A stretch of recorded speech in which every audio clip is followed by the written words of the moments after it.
Today I'll be talking about mobility and flexibility, two key components to training. Without mobility or flexibility, the range of motion through your exercises will be decreased, and therefore you will be giving up potential gains because your range of motion has decreased. Now, imagine being 50 years old and your children are playing on the ground, maybe in a garden, in the grass, and you would like to get on the floor, but you're not able to do so. You want to play with them, you want to do anything with them, and you can't get on the floor because your flexibility, your mobility is so reduced, you basically can barely touch your knees. Now, that's a terrible future. Imagine being 50 years old and not being able to sit on the floor with your children.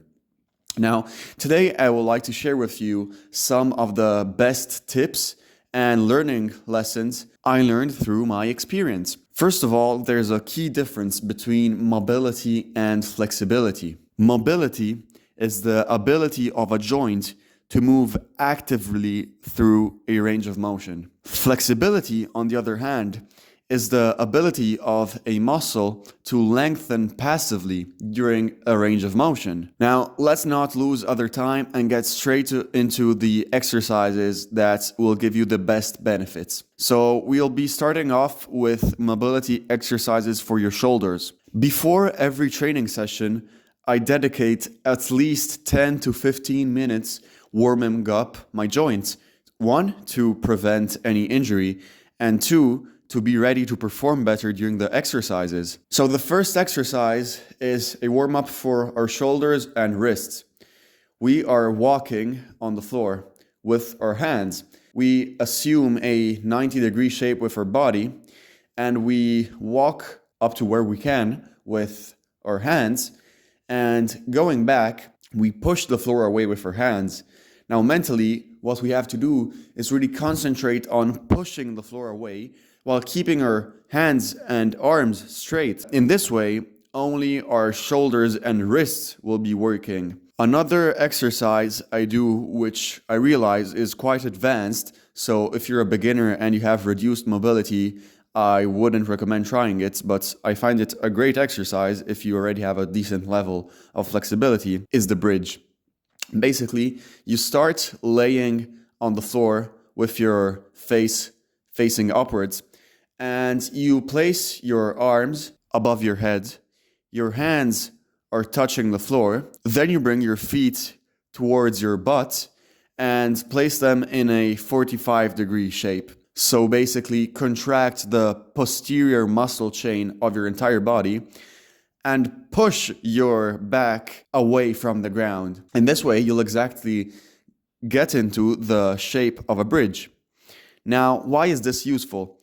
Well, first of all, you're contracting and making joints work. So this means it's a great warm-up. Second of all, the angle between your head, your back, and your shoulders is suggesting that not only you're contracting your shoulders and back, but you are actually lengthening your lats, which is a great way to stretch. And let's not forget, you are also contracting your hamstrings and your glutes. Next up, we have a movement that I usually use as a stretch after doing abs. It relaxes your abs while it contracts your arms, of course, because you're pushing the floor away, and your spine is basically contracting on itself. I personally like this kind of stretching because I think it's great at the end of every training session to loosen up your abs.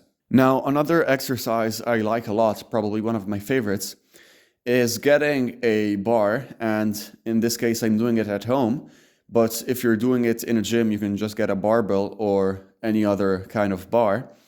And what you have to do is lay on it facing the sky and bend over it. What this will do to your back is it will loosen up your lats, and then you have the possibility to change the degree of difficulty. The closer your head is to the barbell, the easier it gets. The more distant your head gets from the barbell, the more difficult it gets. This, of course, is because if your head is more distant from the barbell, it means your back will have a smaller angle, which of course is more painful and it makes your muscles contract even more. Now, if you want to add some difficulty to this, you can hold a weight if you're at the gym between your hands.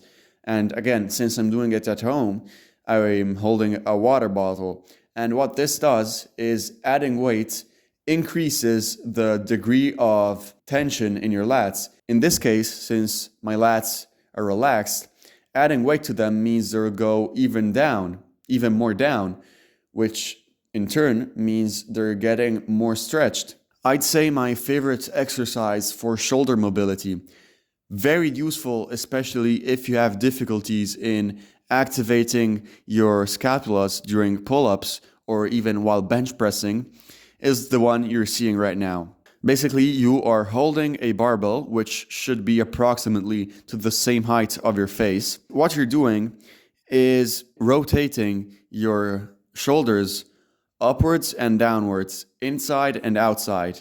You can play with them a little, and of course, according to your degree of mobility, try to change their angle in respect to your body. What this does, it conditions shoulders to move freely on the horizontal axis. If you want to add a further step in boosting your mobility, what you can do is, while rotating them inside and outside, you can pull your body towards the barbell or push it away.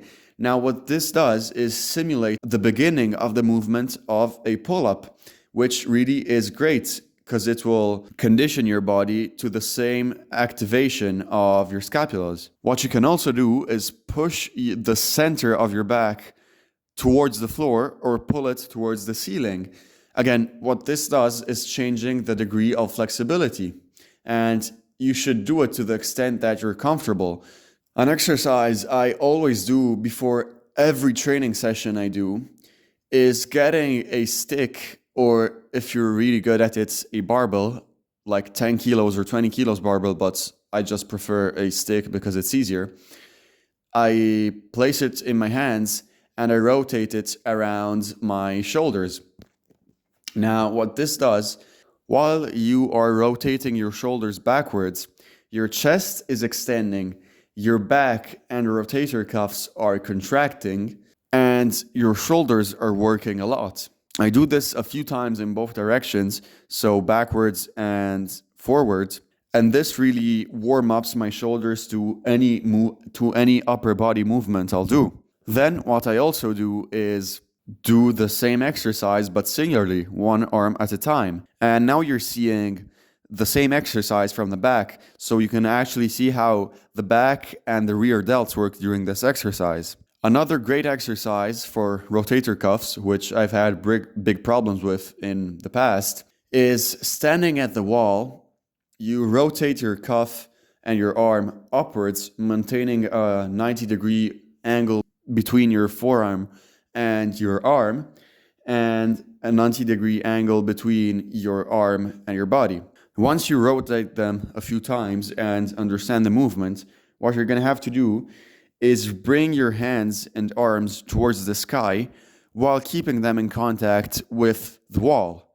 I particularly like this exercise because not only you feel the contraction in your shoulders, but you also feel a strong contraction in your traps and the center of your back, because while you're pushing your arms upwards, what the traps are doing is they're contracting very hard in order to keep the scapulas together, keep them next to each other.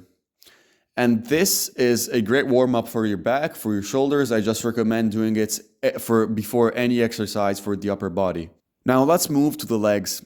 Stretching your legs is probably one of the most important things you could do at the gym. Again, you prevent injuries, but the most important thing is that you're going to see an increased performance in your life. Imagine not being able to touch your feet. Well, if you start stretching and you get this ability, you are going to be able to run in a more fluid way. And this, again, translates to every other aspect of your life. So the first exercise, and the most common one, of course, stretches your calves and your hamstrings. You basically just standing still, go towards the floor and try to touch your feet. Doing this, it's super important. You must keep your legs straight. Otherwise, you're not working properly.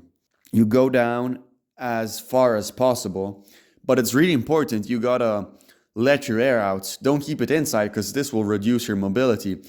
And another tip you probably haven't heard of is that if you keep your lungs full of air, your chest and your ribs will be larger. If you let it out, they'll be smaller, and this allows you to go further down and to get closer to your legs because there's less volume inside your body occupied by air. The key to mastering this exercise, which is really super important, is once you get down and touch your feet, you should activate your scapulas in order to better contract your hamstrings and calves, almost as if you were about to do a row or as if you were to do a pull-up.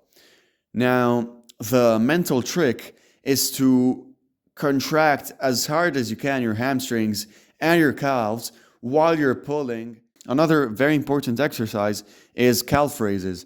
Now, most people do them in the classic way, standing on the floor, which is okay, but personally, I prefer doing them on a ladder or on a step. Now, this allows you to have a better range of motion. And working in those last degrees of range of motion allows your muscle to grow even more, which, of course, is better. The last exercise for legs, which is super underrated and almost no one has ever heard of, is doing these split squats, which are quite classic, which lengthen your quads and the upper part of your leg. But the pro tip I want to give you is while you're doing this, you should also do some mini squats. Because again, what this does is contracting your muscles in those last degrees of range of motion. And this allows your body to adapt to these adverse conditions.